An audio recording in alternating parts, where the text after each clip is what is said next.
All right, all right, all right. Well, I'm excited about putting these in your hands, and I started to do this and put it online, and then somebody said, everybody's gonna have all your stuff, have it all over the web, acting like you got it, they did it. Y'all know what I'm saying. You know how folk carry on that way. But and I kept hearing maybe in the air, maybe the Lord saying, no scriptures ever any private interpretation. You got it freely, you should freely give it. But I know that there's folk that will take stuff, you know, and they'll put their own name on it, put their own twist on it, and they'll have it out there like they created all of that. But I have to trust the fact that you may have the words on the page, but you may not have the spirit. So in that I trust. In that I trust. So if you all would just bear with me as I release these, I am fully aware that they are not in any specific kind of order. Uh, I try to, for the sake of helping you understand how I get to some of these places, is that I hear very strangely.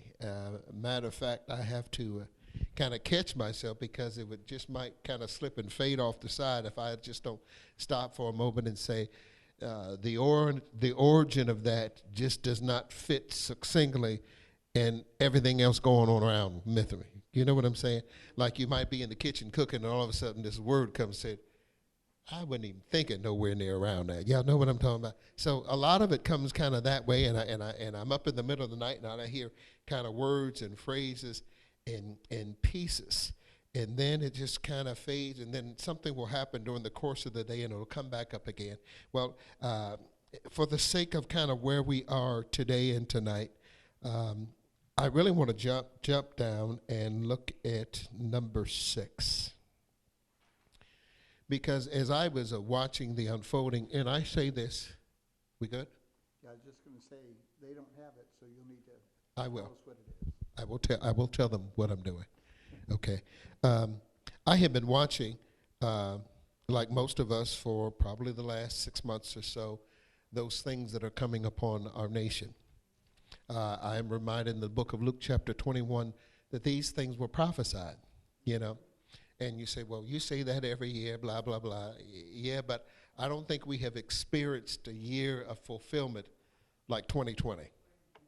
I mean, we've said stuff is coming, but stuff really came. It came on down the street in a big way in 2020. And even though that we are emerging, we are not out. I am convinced, for those of you that are viewing and listening, it's not even about coming out, it's what we come out with, okay? It would just be a shame for us to have been in a place for almost 12 months and nothing has shifted and nothing has changed within us. Y'all not feeling me yet? All right, I'm speaking to those that are viewing online. God bless you. If you would just throw a few shouts out to us, let me know that you all are out there listening. We're in the Sanctuary of Judah International Ministry, and I'm trying to talk about some of the prophetic projections. We launch these every year, and I do so with the utmost sensitivity that God has entrusted us, with some words, with some things, and the unfolding and the unveiling of those words are just really timely and really strategic. And for me, really cutting edge. One of those prophetic words, actually, it's verse 6, point 6. It talks about, and they that be of thee. I watched this year, and I know that I'm probably always somewhere in between, on the edge of what y'all may feel is political or one-sided or pro this and pro that. I am pro-kingdom, okay? In pro-kingdom, I think I have the liberty to talk about both sides. However, I am receiving and understanding that. What has bothered me in the course of the last 6 months is the defamation of landmarks, the defamation of foundations, the places, foundations, buildings, monuments, resources, foundations that we have held dear, and they have never, in my mind, I never attached them to a party. I attached them to a journey of a nation. Okay? Yep. You understand what I'm saying? Yes. I attached those places that were built and erected, a lot in Washington, D.C., to the struggle of a people. It's a reminder of how we got here, not as Republicans, not as Democrats, but how we all have arrived. And I saw a lot of those facilities being used in a way that made me cringe. Cringe. Okay? And it's like, in the midst of, again, the most uncontrolled virus pandemic experience that we've had in my history, you continue to, in an unsafe environment, put people at risk, okay? And you keep putting people at risk in some of these landmarks where I want to go. And I want to send the Ghostbusters before I go. Okay, so what are you talking about? Just today, I was troubled again by just the delusion of individuals that would have the audacity to break into, try to seize, trying to overthrow one of those landmarks that we have struggled as a nation to preserve the integrity of it. I know this is, y'all okay? Okay, so where are you going with this? There must be a group in this season that's going to rebuild these places. And I'm not talking about the literal building, but rebuild the integrity and the heart of what these places represent. And it's going to take a certain type of individual. I call them Nehemites. All right? Individuals that have ability or understand that just because we're in a season of great darkness, it has not diminished his light in us. Oh, I want to say that again. Just because we're in a season of great darkness, and when you saw the absence of restraint on hundreds of people, and in the midst of no restraint, we've got straight betwixt two arguing over what's already done. Okay, and I'm saying, okay, God, is this the handle that you're going to use to make us all get back to the foundation of what we're really supposed? What happened to we the people? Okay, now you sound like one of them. No, it's true. You know, so I'm looking at this and I'm watching this, and it's not about even the stacking of who's going to run the House and who's going to run the Senate and who's going to be the tiebreaker and all this. It's just that we have forgotten the foundations on which this nation was built. Okay? You know, the simple freedoms of not just speech, but liberty and equality and all those things. And I'm looking at who is going to say so. They that be of thee. So I think there has to be a strong word coming out of the kingdom as Nehemiah went down, and the Bible said he started observing just the ruin, the defecation, the gates and the walls and the condition, and to look at those things and to not properly weigh in that the deterioration of peace has really affected the morale of a people. You know, it's not just the pandemic. I think something's trying to set on us, the church, that's just affecting our morale. It's like, you know, it kind of wears you out. It kind of makes you exhausted. It kind of makes you feel like, do I even want to turn on the television the next day, because it's just craziness after more craziness and after more craziness, and you just went, who is going to put a stop to all of this stuff? and you're looking at people. When I talk about walls, talking about the foundation, what's in people? What's fortifying the people? What's holding them up? Well, it's not a stimulus check. As much as we need it, and as much as things need to happen and some relief needs to come, that's not the relief that I'm talking about. You know? It's not going to be changes in the taxes or changes of how we vote. And it has been an outrageous year for how people have just turned out and just let their voice be heard. But that's still not the voice we need to hear. I believe if you look down that sheet, we're going to see some more shakeups before this is over with. And it's not because God is deliberately trying to throw our balance off. He's trying to shake the things in us that were never intended to stand. For what purpose?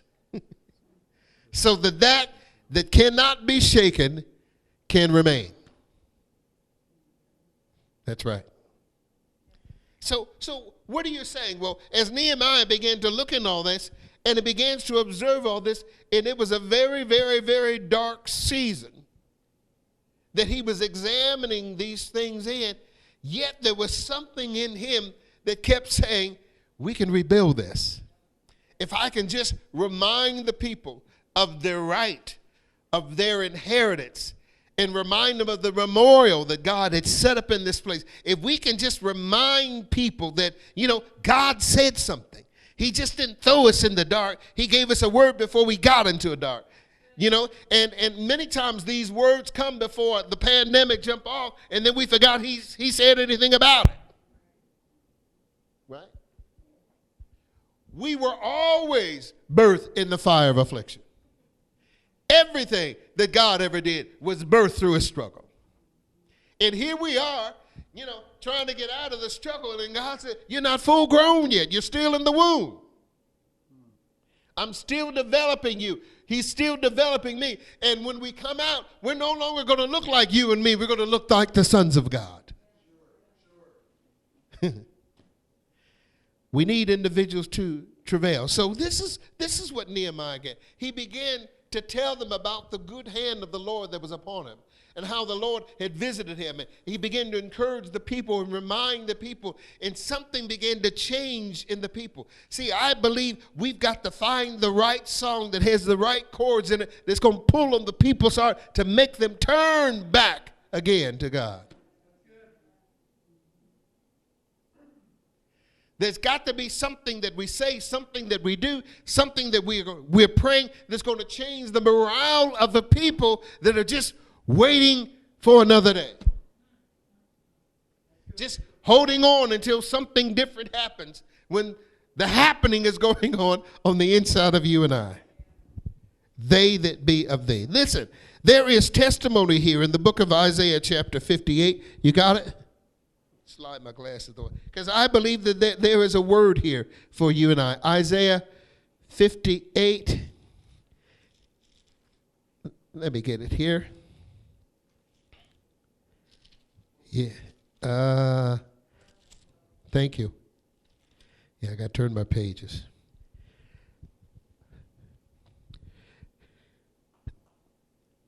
Look at verse 11. It says, and the Lord shall guide thee continually and satisfy thy soul in drought. Didn't he do that? I mean, in the midst of the drought, didn't the Lord satisfy your soul? I mean, have need of nothing. I mean, not only are we beyond have need of nothing, we're in an overflow. Right? And shelves are empty, right? Some places of business are locked down and closed, and we're like the little widow woman with a handful of meal and a little bit of oil. That is the preserving power of God. He did that in the middle of a drought. For what purpose? To let us know that he is still God, and he has made a way for you and I in the midst of. I think we need to remind people of that. Right? He shall satisfy thy soul in drought and make fat thy bones, and thou shalt be like a watered garden and like a spring of water whose waters fail not. Surely somebody in the room can testify. That's exactly how it happened. I mean, just kind of felt like a watered garden. Things start prospering around you and I. Why? Because God said, I'm going to put a difference between you. Not that you're anything special, but you are the instrument through which I want to tell the world, I've got some people called upon my name that I desire to favor. Hallelujah. 12. And they that shall be of thee shall build some waste places. That's us. Do we accept that assignment? Mm-hmm. Yes. Thou shalt raise up the foundation of many generations. Thou shalt be called the repairer of the breach. See, I keep hoping that as they were locked in when all these, what word y'all comfortable with me describing the peoples? The people that were storming on the Capitol.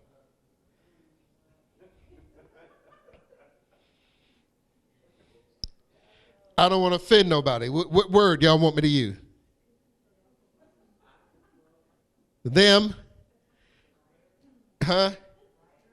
Lie. Oh boy, liars. See, I don't want to cause them no trouble.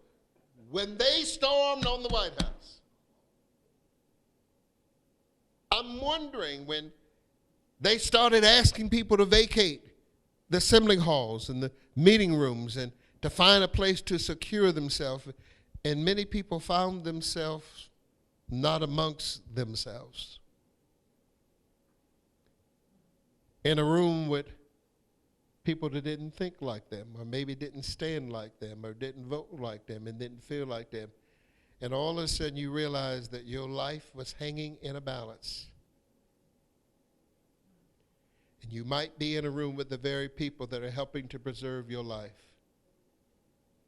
I would just love to believe that a word was in the atmosphere to say, we got to repair this breach. I'd love to believe that there's some people that say, you know what are we here doing? That we would let our division incite a people to do this. Now, somebody's got to answer for that. You know? And I don't believe everybody that was in that mob had ill intent. I believe some just got caught up in the flow. Caught up in the flow and want to do something, want to say something. And some of that is just the frustration of not having an answer. And we have the answer and we're still silent. I'd love to believe in that room where you got independents and Republicans and Democrats in those same room huddled together wondering if they're going to get out alive. Somebody said, if we do, we've got to make some changes about who we're really going to stand for. I hope so. You know, and even if they didn't say it, somebody's got to start praying it. Even if that was not their testimony, even if that did not happen, some of us have to be sensitive enough to say, God, here is an opportunity for somebody to repair the breach. Because there's nothing more valuable than a human life. I was disappointed in our president. I'll just be plain since I'm already out here. I was disappointed that in the midst of somebody being shot and people being carried to the hospital and people loaded with guns on this place, you could say no more than go home and I understand how you feel.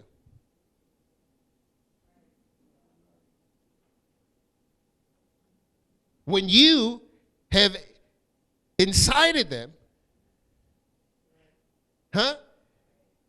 you have set this thing in motion. And something says, you know what, and all the people that have been in agreement with this tantrum, God, can you wake them up now and say, enough is enough? before somebody gets hurt.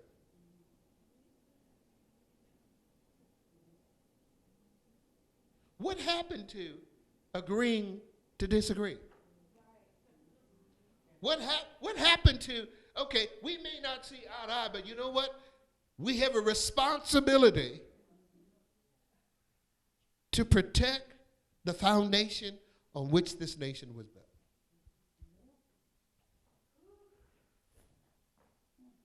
Do I sound like I got a problem tonight? So, repairers of the breach. What is it that going to take? See, a repair of the breach is not about a right or wrong issue. It's about being able to see eye to eye and understand that there's room for repentance and mercy and forgiveness on all levels. But somewhere in there we have to say, you know what? Let's get back to the foundation. And the foundation is we have a responsibility to protect the people. So is there going to be another war? All over the radio today. Is this going to be another civil war playing out? I'm looking at, imagine what the nations of the world are saying watching this on television. I'm just sitting there wondering, imagine what could they be saying? Said, I can't believe this. And they broke in. They defiled sacred desks. I mean, just absolutely defiled it. I mean, walked around like they owned the building. We do, but we just can't walk on up in there. Right? And it just went on and on and on and on and on. And all you could do is say, go home.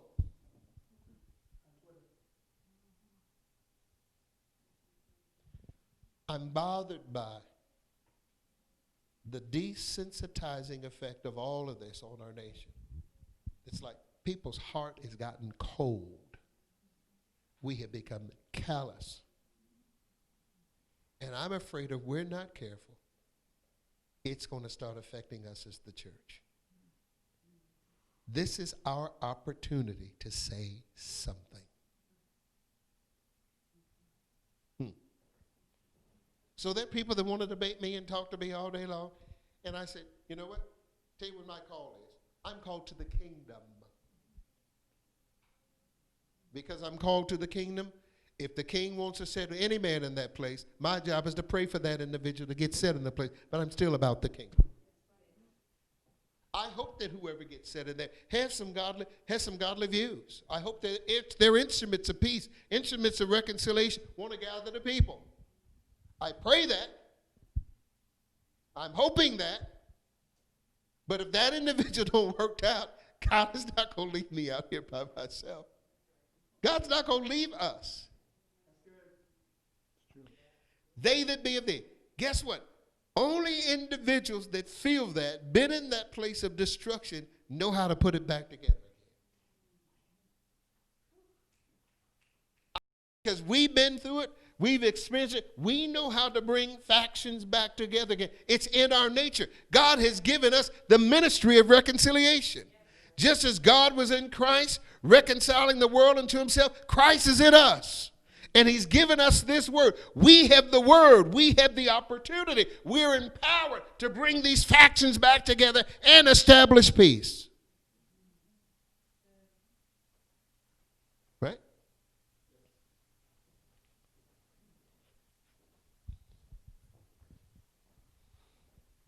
They that be of thee. Thou shalt be called the repairer of the breach, the restorer of paths to dwell in.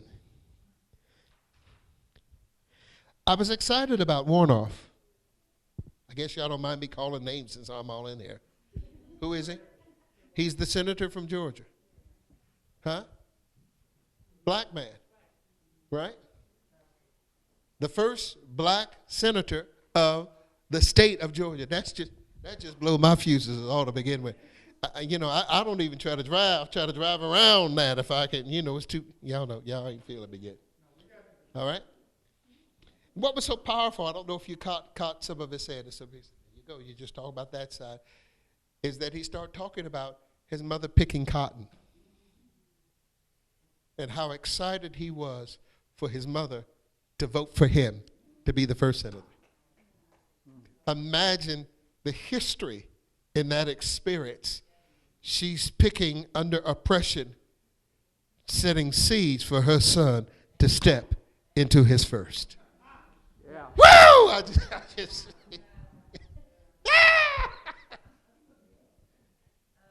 huh? So I'm watching this. And then he reaches over and says he calls the Jew his brother. I say, this is powerful. I mean, the diversity of what this new move is going to look like. And I don't care who's running it, just the diversity of what God is introducing into the pot to say, you know what? I've got some diverse individuals. Maybe we can make a difference. I just hope we're ready for it.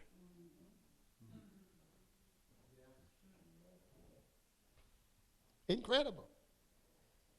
Then I went on to listen to his history. I'm already out here now, so y'all know that. I'm already out here. He is the pastor of the church of another 2 civil rights leaders that have given their life for the privileges that we're enjoying right now. I mean, just think about how God has jumped back almost 50, 60 years and said, there were some seeds put back in the ground back in 1968. And I'm going to call those seeds into manifestation and harvest in the middle of a 2020 election and say, time has been running, but I've been working on a plan to set this thing up so that nobody could refute what I've been doing. I just like that about God. So I'm saying, hold on. We got some seeds into the ground. We got some hopes in the ground. And God's going to make good on everything that he said. I just want him to do it early. Early 21. Early 21. Okay. I done. Listen, if you want an electronic copy of this, just text me. I'll send it to you. Nobody's saying anything.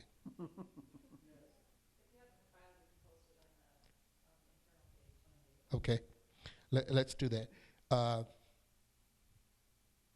This is a PDF. Will that go? Yes. Okay. Yes, best to use, yes.